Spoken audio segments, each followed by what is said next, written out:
करीब 14 घंटे के सफर के बाद बाहुबली मुख्तार अंसारी का काफिला बांदा जेल पहुंच गया। सुबह करीब 4:30 बजे भारी सुरक्षा इंतजाम के बीच मुख्तार अंसारी का काफिला बांदा जेल पहुंच गया। सुबह करीब 4:26 पर बांदा जेल का दरवाजा खोल दिया गया। काफिले की बाकी गाड़ियां रुक गयी और मुख्तार अंसारी की एम्बुलेंस दंदनाती हुई जेल में दाखिल हो गई।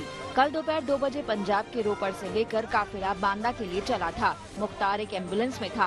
काफिला हरियाणा के रास्ते आगरा, इटावा और औरैया होते हुए बांदा जेल पहुंचा। करीब 900 किलोमीटर का सफर तय करने के बाद मुख्तार को सड़क के रास्ते बांदा लाया गया। इस दौरान सुरक्षा के कड़े इंतजाम किए गए। जो मुख्तार अंसारी है वो उसे लेकर उत्तर प्रदेश पुलिस पहुंच चुकी है और हम आपको दिखा रहे हैं कि किस तरीके का दृश्य इस वक्त मौजूद है। कुल 4 गाड़ियां इस वक्त अंदर गई हैं और साथ साथ जो एम्बुलेंस है जिसमें मुख्तार अंसारी है वो भी इसके वो गाड़ी अंदर जा चुकी है। कुल मिलाकर इस वक्त आप ये काफिला पहुंच चुका है। करीब 14 घंटे से ज्यादा सफर के दौरान मुख्तार अंसारी का काफिला आज तक के कैमरे की नजर से 1 मिनट के लिए भी ओझल नहीं हुआ। पूरे रास्ते पग पग पर हमारे संवाददाताओं की टीम काफिले के साथ रही और हर पल की अपडेट देती रही। 12:15 बजे है इस वक्त।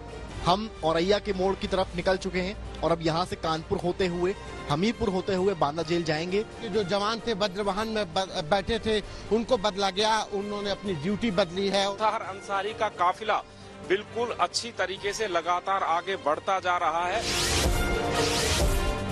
मुख्तार के सुरक्षित बांदा जेल पहुंच जाने पर पुलिस ने भी राहत की सांस ली है। काफिले को रोपड़ से बांदा सुरक्षित पहुंचाने की जिम्मेदारी सीओ सत्य प्रकाश पर थी। उनका कहना है कि हम सुरक्षित मुख्तार को जेल तक लाने में सफल रहे।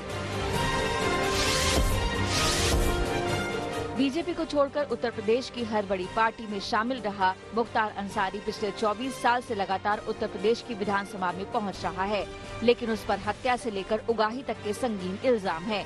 इनमें बीजेपी विधायक कृष्णानंद राय की हत्या का मामला भी है। हालांकि इससे वो बरी हो गया है। इस मामले की जाँच CBI ने भी की थी।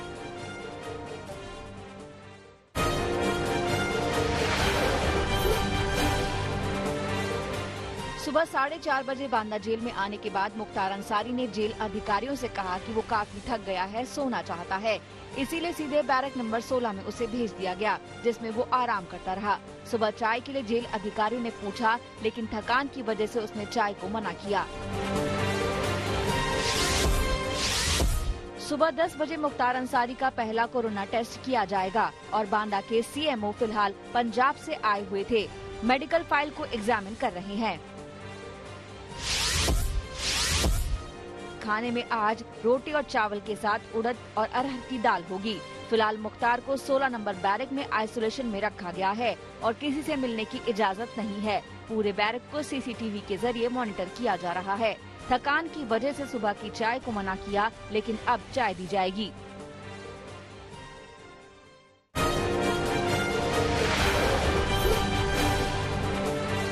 कोरोना के बढ़ते मामलों को देखते हुए दिल्ली में बीती रात 10 बजे से नाइट कर्फ्यू लगा दिया गया है, जो आज सुबह 5 बजे तक जारी रहा। राजधानी में 30 अप्रैल तक रात 10 बजे से सुबह 5 बजे तक नाइट कर्फ्यू जारी रहेगा। बीती रात 10 बजते ही दिल्ली की सड़कें सूनी हो गयी। सड़कों पर रात को इक्का दुक्का लोग ही नजर आए। मौजूदगी नई दिल्ली स्टेशन पर है। अमूमन स्टेशन पर आने के लिए लोगों को ऑटो टैक्सी का इस्तेमाल जो है वो करना पड़ता है, लेकिन दिल्ली में रात 10 बजे के बाद नाइट कर्फ्यू जो है वो इम्पोज हो चुका है और सुबह 5 बजे तक रहेगा। ऐसे में जिन लोगों को दिल्ली से दूसरे राज्यों में ट्रेन के जरिए जाना है या फिर ट्रेन से अगर वो दिल्ली आते हैं तो उनको खासी परेशानी का सामना जो है वो अब करना पड़ रहा है। लोगों का भी मानना है कि कोरोना के बढ़ते मामलों को देखते हुए दिल्ली में इस तरह की सख्ती जरूरी है। करवा रहे हैं कि आज से नाइट कर्फ्यू है और इस चीज को उन्हें स्ट्रिक्टली फॉलो करना है। जितनी भी शॉप्स हैं वो क्लोज रहेंगी और नॉन एसेंशियल सर्विसेज की वजह से कोई भी यहाँ पे रोड पे कोई घूमता हुआ नहीं पाया जाना चाहिए। अगर कोई भी शख्स यहाँ पे रोम अराउंड करता है तो उसके ऊपर कार्रवाई करी जाएगी। हालांकि दिल्ली में नाइट कर्फ्यू से जरूरी सेवाओं को छूट दी गई है, लेकिन मेट्रो सेवा नाइट कर्फ्यू के दौरान बंद रहेगी। जरूरी सेवाओं से जुड़े लोगों को अपना आई कार्ड दिखाना होगा। इसके अलावा वो दिल्ली सरकार की साइट से ई पास भी ले सकेंगे। दिल्ली में भी कोरोना का कहर जारी है, जहां 5100 से ज्यादा नए केस सामने आए हैं, जबकि 17 लोगों ने पिछले 24 घंटे में अपनी जान गंवाई है। 27 नवंबर के बाद पहली बार एक दिन में 5000 से ज्यादा मामले रिपोर्ट हुए हैं। दिल्ली में 17,332 सक्रिय मामले हो चुके हैं और अब तक कुल 6,85,062 केस हो चुके हैं।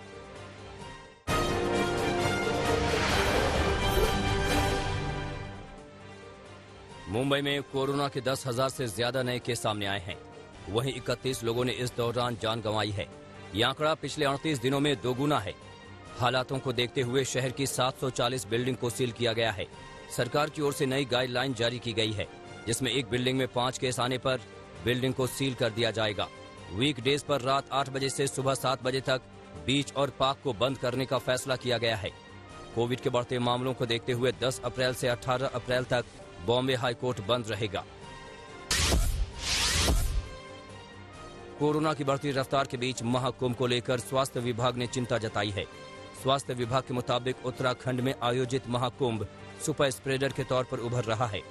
मंत्रालय का कहना है कि अगले 4 हफ्ते कोरोना के लिहाज से बेहद अहम होने वाले हैं। यूपी में कोरोना के बढ़ते मामलों के बीच इलाहाबाद हाई कोर्ट की टिप्पणी आई है। कोर्ट ने कोरोना की दूसरी लहर पर काबू पाने के लिए राज्य सरकार को ठोस कदम उठाने के लिए कहा है। वहीं कोरोना गाइडलाइन का सख्ती से पालन करने का निर्देश दिया है। यूपी में करीब 6,000 नए केस सामने आए हैं। लखनऊ में पिछले 24 घंटों में 1,188 कोरोना संक्रमित लोग पाए गए हैं। वहीं पिछले 24 घंटों में 7 लोगों की कोरोना से मौत हुई है। देश में लगातार तेजी से बढ़ रहे कोरोना संक्रमण के बीच रेलवे ने लखनऊ नई दिल्ली के बीच चलने वाली तेजस एक्सप्रेस को बंद करने का फैसला किया है। तेजस एक्सप्रेस को 9 अप्रैल से बंद किया जा रहा है।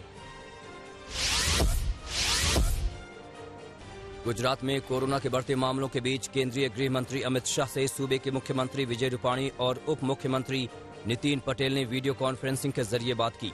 कहा जा रहा है कि गुजरात के 6 बड़े शहरों में आंशिक लॉकडाउन लागू करने की घोषणा की जा सकती है। गुजरात हाईकोर्ट ने राज्य में बढ़ते कोरोना मामलों के बीच टिप्पणी की है कि राज्य में लॉकडाउन की जरूरत है और इसे लेकर जल्द से जल्द फैसला लेना चाहिए। कोर्ट ने राज्य सरकार को जल्द से जल्द वीकेंड कर्फ्यू पर फैसला लेने के निर्देश दिए हैं। गुजरात में 3,280 नए मामले सामने आए हैं। बिहार में पटना हाईकोर्ट के चीफ जस्टिस संजय करोल भी कोरोना की चपेट में आ गए हैं। उनकी कोरोना टेस्ट रिपोर्ट पॉजिटिव पाई गई है। तबीयत बिगड़ने के बाद उन्हें एम्स में भर्ती कराया गया है। IIT पटना के 15 स्टूडेंट्स कोरोना पॉजिटिव पाए गए हैं। सभी बीटेक 4th ईयर के छात्र हैं। वहीं राजस्थान में कोरोना के बढ़ते मामलों को देखते हुए जोधपुर जिला प्रशासन ने रात 8 बजे से सुबह 6 बजे तक रात्रि कर्फ्यू लगा दिया है। मध्य प्रदेश में बढ़ते कोरोना मामलों पर भोपाल में मुख्यमंत्री शिवराज सिंह चौहान ने उच्च अधिकारियों के साथ समीक्षा बैठक की। पंजाब में कोरोना के 80% मामले UK वेरिएंट वाले पाए गए हैं। जीनोम सीक्वेंसिंग के बाद इस बात की पुष्टि हुई है। ये आयोजनों के चलते हुआ है, जिनमें स्थानीय चुनाव, शादियां और किसानों के प्रदर्शन जैसे आयोजन शामिल हैं। हिमाचल प्रदेश में कोरोना के बढ़ते मामलों के बीच राज्य सरकार ने स्वर्णिम हिमाचल रथ यात्रा को टाल दिया है। ये यात्रा 15 अप्रैल से होनी थी।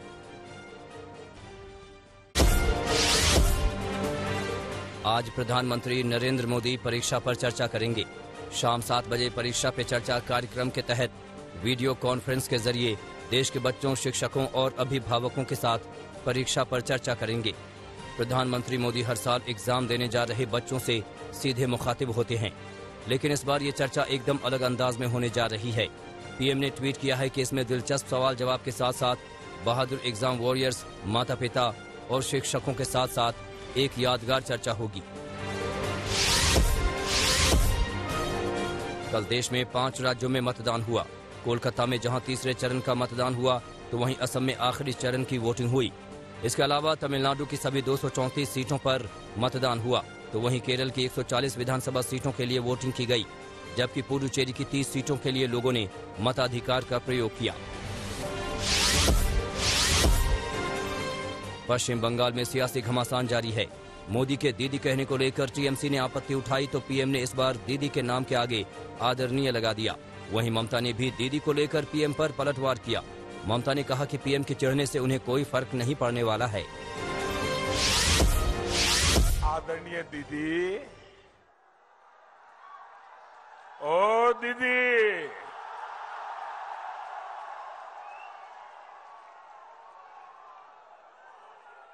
अरे दीदी,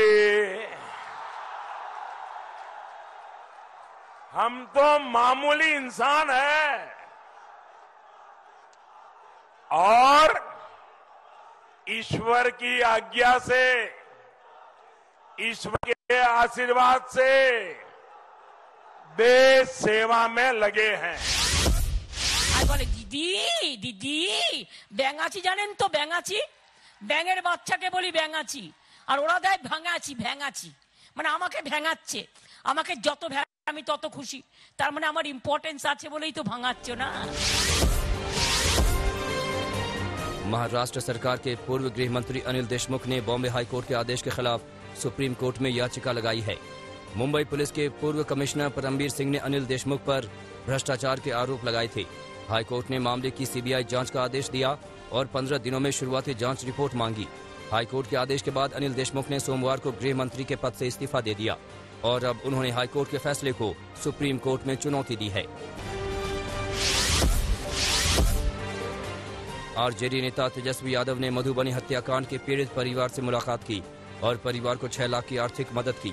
पीड़ित परिवार से मुलाकात से पहले तेजस्वी यादव ने नीतीश कुमार पर हमला बोलते हुए कहा कि मुख्यमंत्री को अभी पीड़ितों के आंसू पोंछने चाहिए थे, लेकिन वो घर में छुपे बैठे हैं।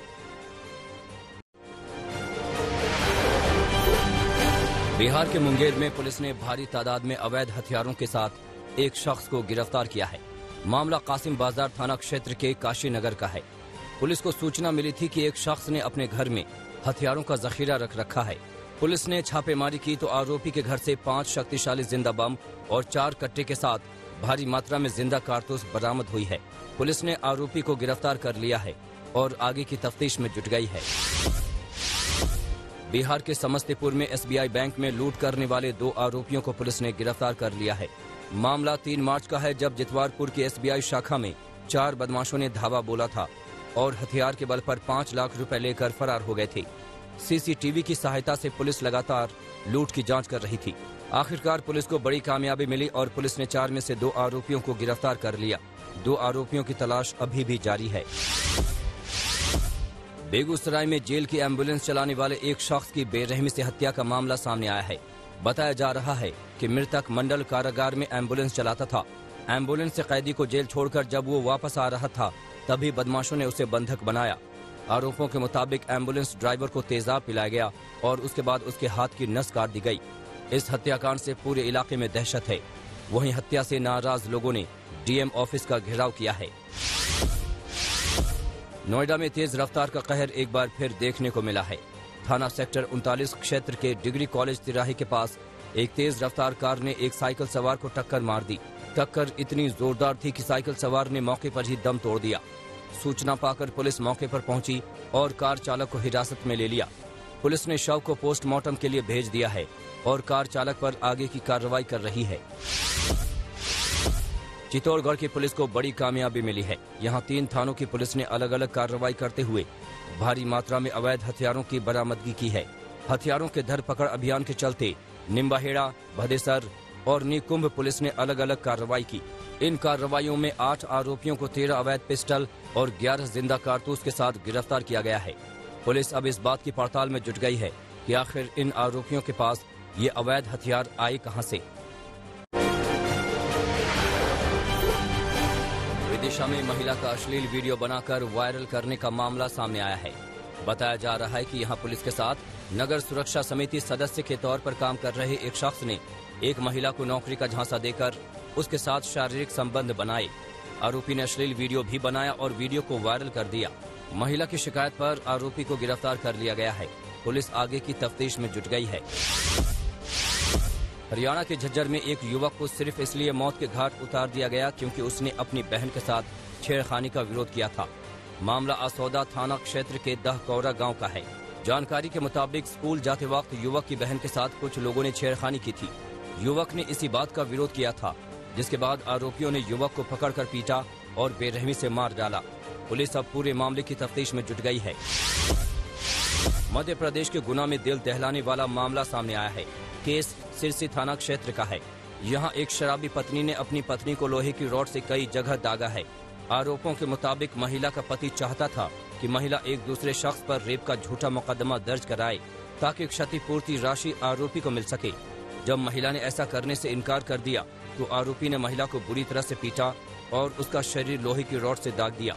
महिला किसी तरह जान बचाकर अपने मायके भागी। अब पुलिस ने केस दर्ज कर लिया है मगर आरोपी फरार है। नोएडा के सेक्टर 20 थाना क्षेत्र में नाले में एक महिला का शव मिलने से सनसनी मच गई। मामला नोएडा सेक्टर 28 का है। यहाँ नाले में बोरी में बंद एक महिला का शव मिला है। पुलिस ने शव को पोस्टमार्टम के लिए भेज दिया है। अब तक महिला की शिनाख्त नहीं हो सकी है। उत्तराखंड के चमोली में एक शिक्षक की न्याय की गुहार सोशल मीडिया पर वायरल हुई तो पुलिस एक्शन में आई। दरअसल लॉकडाउन के दौरान शिक्षक की 14 वर्षीय छात्रा की शादी करा दी गई। बताया जा रहा है कि बिचौलियों ने बच्ची के पिता को सिर्फ 6,000 रुपए का लालच देकर बच्ची की शादी कराई, मगर स्कूल खुलने के बाद जब बच्ची स्कूल नहीं आई तो शिक्षक ने न्याय की गुहार लगाई। अब पुलिस पूरे मामले की पड़ताल कर रही है और कह रही है कि आरोपियों के खिलाफ सख्त कार्रवाई की जाएगी।